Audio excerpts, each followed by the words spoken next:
Brasil precisa do Lula como a África do Sul precisava do Mandela e a Índia precisou do Gandhi para sua independência. Só um estadista com essa dimensão é capaz, ao mesmo tempo, de ter a presença que tem nesse cenário internacional difícil e encontrar soluções criativas para a gente bater todos esses recordes em termos de infraestrutura e crescimento do Brasil. E tem CEO que tem muita explicação porque não fez. E tem CEO que entrega, que é esse que nós precisamos no Brasil. Agora, o país precisa de estadista, precisa de liderança, precisa de capacidade de gestão, precisa de respeito e liderança internacional.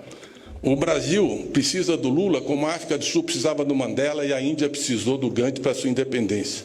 Só um estadista com essa dimensão é capaz, ao mesmo tempo, de ter a presença que tem nesse cenário internacional difícil e encontrar soluções criativas para a gente bater todos esses recordes em termos de infraestrutura e crescimento do Brasil. Muito obrigado.